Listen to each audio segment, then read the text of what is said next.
Acute and chronic instability.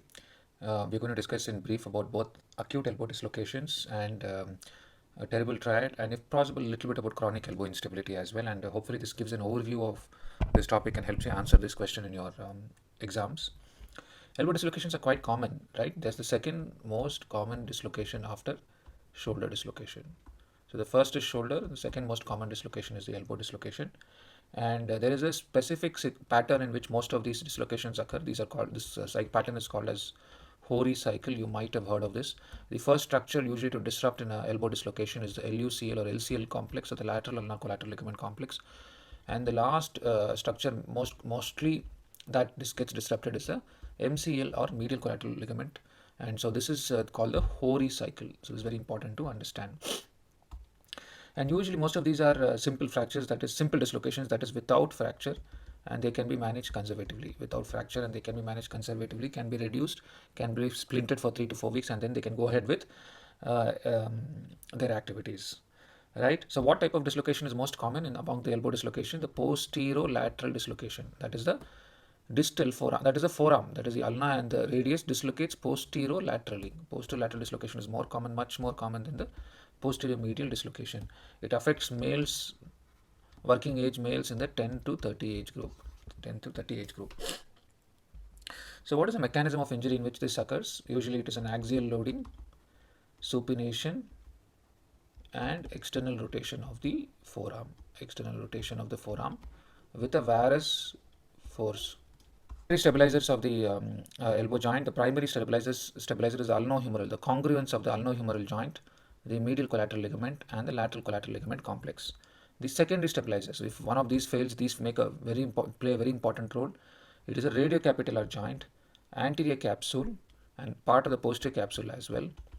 Biceps, tendon, triceps, and common flexor and extensor origins. These are the secondary stabilizers of the elbow joint.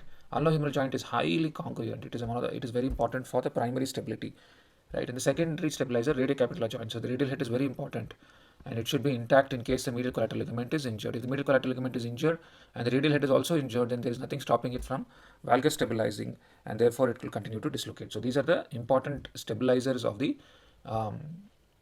elbow joint. Primary stabilizers, secondary stabilizers, and these are the muscles are the dynamic stabilizers of the elbow joint. We all know about the simple and complex dislocation. Simple dislocation is without fracture. Complex dislocation is with a fracture. Most of these are simple dislocations. About 60 to 70% of them are simple dislocation, whereas the rest of them are complex dislocations. Complex dislocation, we know that it includes fractures and terrible triad. What is terrible triad? Terrible triad is a combination of coronoid fracture, elbow dislocation, and radial head fracture. The combination of these three is called as a terrible triad injury. So usually these patients present with right pain and swelling, and you have to always check the neurovascular status, and you should look for concomitant injuries, right, when you see these patients.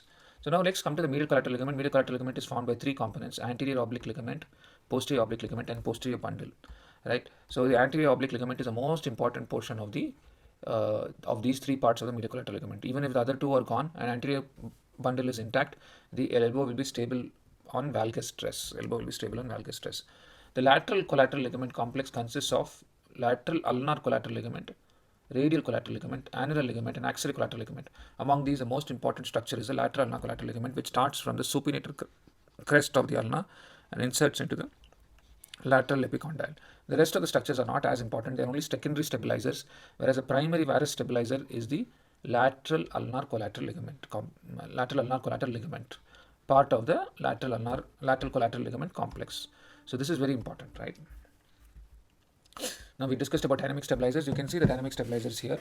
In the anterior aspect, the dynamic stabilizer important is brachialis and biceps, and in the posterior aspect it is triceps. This prevents the ulnohumeral joint from separating from each other. The common flexor origin and the common extensor origin also plays a role and provides dynamic stability. Now this is what we discussed, the Hori cycle. Hori cycle this is a Japanese word, and the Hori cycle basically indicates that the first structure always to get dislocated in the elbow, injured in the elbow, is a LUCL part of the LCL complex. Lateral ulnar collateral ligament part of the lateral collateral ligament complex. And the second and third structures are probably the anterior and posterior capsule, and always the last structure to go in most of these cases is the medial collateral ligament. So this is called the Hori cycle. Simple dislocations form about 60 to 70% of all cases. They do not have any fractures. It's a simple dislocation. It is usually posterolateral. Posterolateral are about 90% of the cases. Posteromedial about 10% of the cases, and they are easily reduced in the OPD or casualty itself. You put a sling for about into 3 weeks. Sometimes you may not even need a plaster application. A sling for 3 weeks followed by mobilization can be done. We should make sure range the elbow in full range of motion, and if they have any signs of dislocation or instability, the patient should be taken to the OR and should be fixed. The ligament should be fixed. Complex dislocation is a typical case of a terrible triad,